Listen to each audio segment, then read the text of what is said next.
Bueno, es un placer en el marco de la Feria del Libro contar con la presencia de Francisca López Siveira, el magisterio personificado en Cuba, y en la mañana de hoy tenemos la posibilidad de hacer un intercambio quizá muy personal de sus apreciaciones sobre diferentes temas.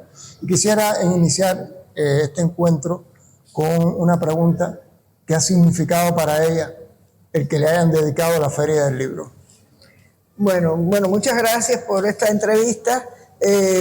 Para mí, primero fue una sorpresa, porque yo no tenía ni idea de que yo estaba propuesta, en fin, no era algo que estaba presente en mi mundo.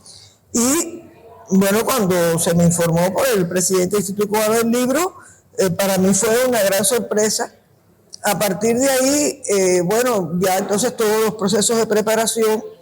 Lógicamente eso implica que algunos libros míos que ya estaban hechos se pudieran publicar, lo cual es una gran satisfacción poderlos publicar en papel, otros están digitales.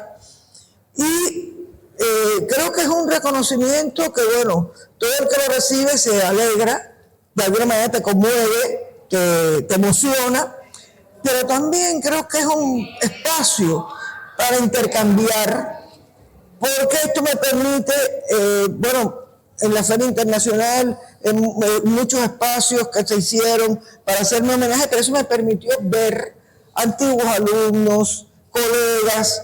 Ahora el recorrido por la feria de todo el país, pues igual me permite ese intercambio, no solamente en la presentación de un libro, sino oír lo que otros también hacen, lo que otros dicen, saludar. Entonces es un momento de mucha alegría, sin duda de mucha alegría, que a uno también le da muchas emociones, mucha satisfacción, pero también de compromiso, porque después que tienes un reconocimiento como este, no puedes bajar la calidad, tienes que tratar al contrario de superarte y de cada vez poder ser más digno, digamos, de un reconocimiento como este.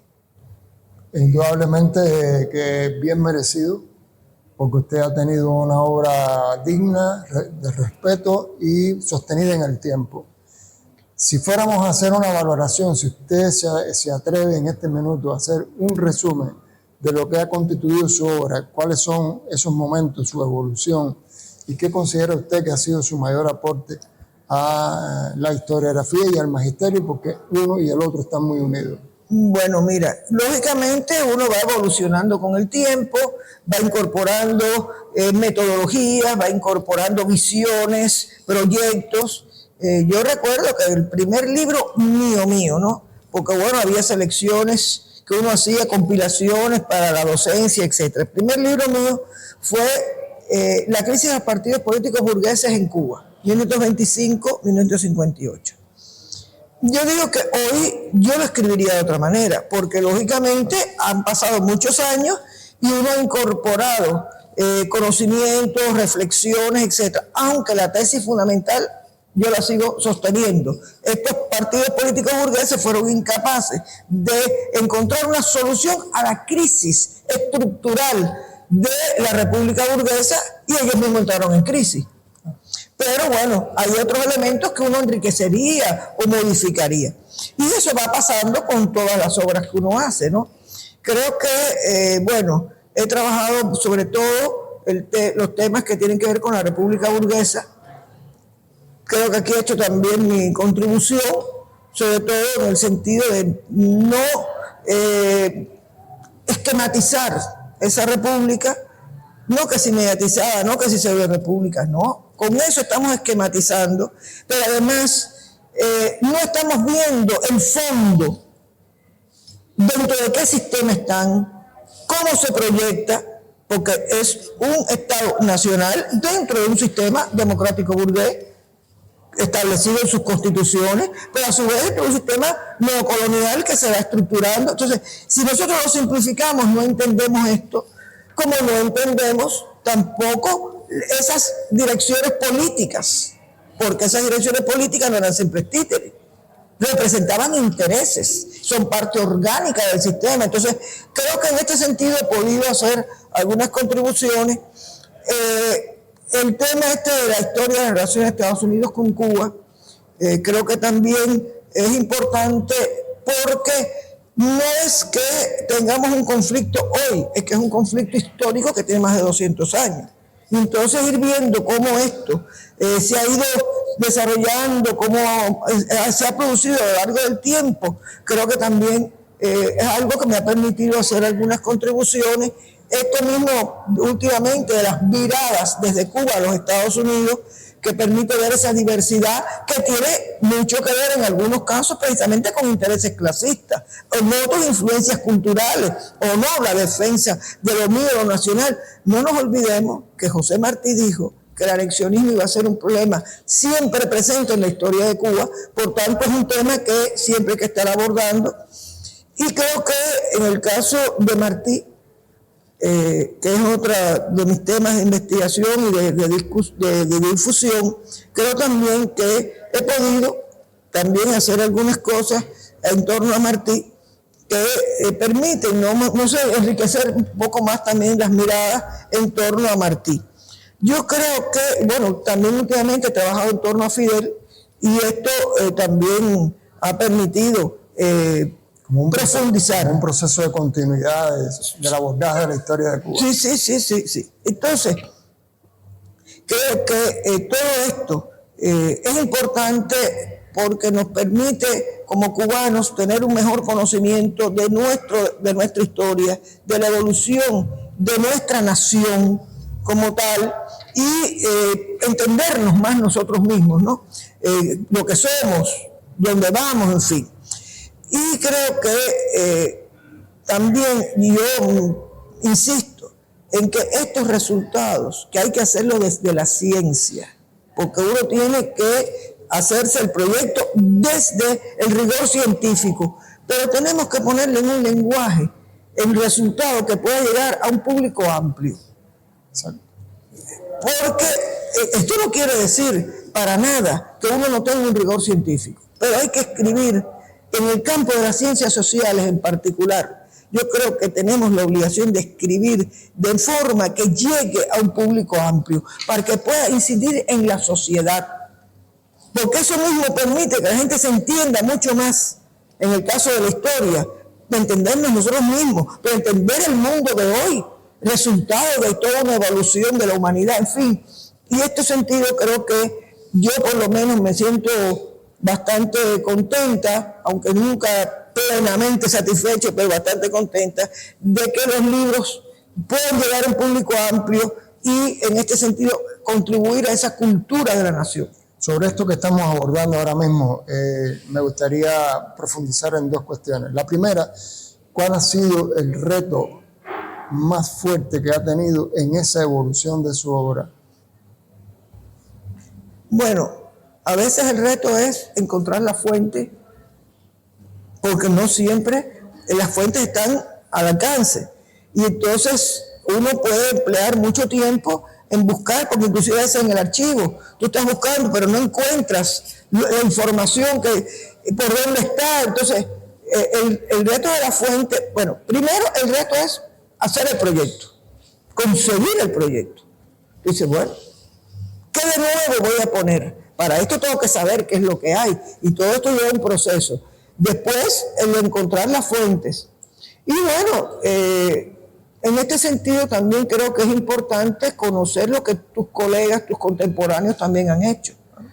Porque uno no puede quedarse atrás.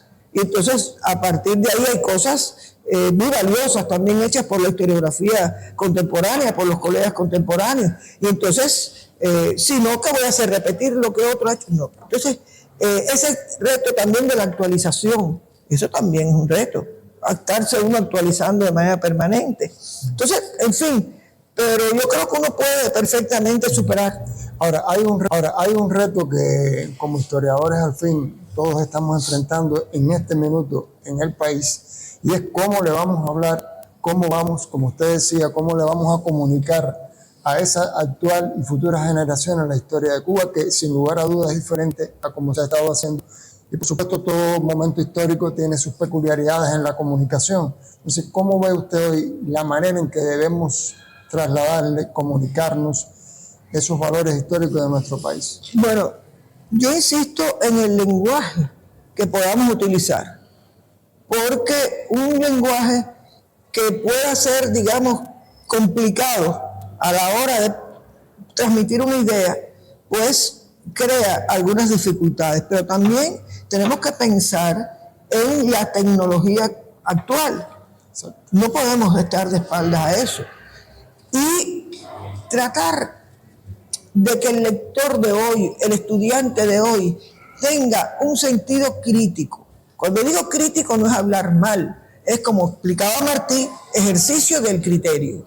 Y entonces, desde este ejercicio del criterio, determinar si esta fuente es válida, es seria, corresponde o no, porque hoy en día por los medios cualquiera pone cualquier cosa y yo no puedo acríticamente estar asumiéndolo. Entonces, en este sentido tenemos también que trabajar para generar ese espíritu crítico, pero a su vez saber que tenemos que incorporarnos en ese lenguaje de los medios actuales para poder llegar, y no solo a los más jóvenes, porque hay muchas edades que hoy están insertadas en esto. Entonces, yo creo que hay que siempre marchar con el tiempo, no podemos quedarnos anquilosados, hay que marchar con el tiempo. Muy bien, bueno, yo no quisiera dejar pasar por alto esta oportunidad que nos ha dado para poder intercambiar, de que nos diga qué ha significado para usted Pinar del Río en su vida, puede ser incluso profesional y por qué no, si lo considera, no está obligada a ello en lo personal. Bueno, tendría que hablar de lo personal. Cuando yo era niña, yo vine a Pinar del Río algunas veces, pero era un domingo.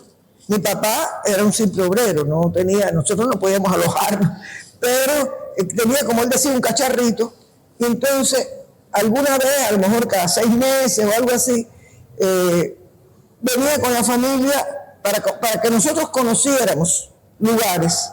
Y entonces así conocí Viñales, Puerto Esperanza, en fin, algunos lugares que son muy hermosos, que son muy bonitos y que bueno, uno disfrutaba. Pero eso era un ida y vuelta un domingo. Pero cuando yo me gradué en la universidad, un grupito quisimos ser heroicos, porque no habíamos sido combatientes, no habíamos aportado cosas importantes, y entonces dimos una batalla, que bueno, yo la encabecé como delegada de la FEU, por ir a hacer un servicio social rural a algún lugar así, y entonces me fui a los Pinares de Nayarit a hacer servicio social rural. Cuando llegué allí, había allí un politécnico de cosas agrícolas y esto, y había un programa, un plan de vinculación de la mujer al trabajo, en este caso trabajo agrícola. En aquel politécnico, que vivíamos en casas de campaña de lona y todo eso, era algo en formación, resulta que había un profesor que había llegado un mes antes y que era oriundo de San Juan y Martínez, y allí nos conocimos, nos casamos, hicimos familia, los 2 hijos que tengo, los nietos que tengo, y bueno, los padres de él seguían viviendo en San Juan y Martínez y sus hermanas. Y entonces ahí vine yo a San Juan y Martínez, un lugar donde yo sí no había estado, y bueno, ya se creó una relación, digamos, más fuerte, más intensa con la zona pinareña.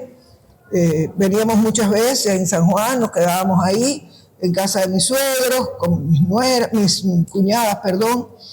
Y bueno, después ya también una cuñada mía que fue dirigente del Ministerio de Educación a nivel provincial, vivía después en Pinar, aquí en la ciudad, también veníamos ahí.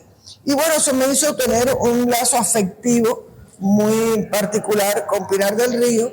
Y entonces ya como historiadora, Juan Carlos, el historiador de Pinar, en cuanto supo que mi esposo era pinareño, pues nos invitaba a las actividades, pero entonces me invitaba a mí, pero lo invitaba a él también, se hicieron amigos, y todo eso fue estrechando mucho más la relación con Pinar del Río. Y nada, la vida a veces, ¿cuántos alumnos he tenido de Pinar del Río que además he tutoriado?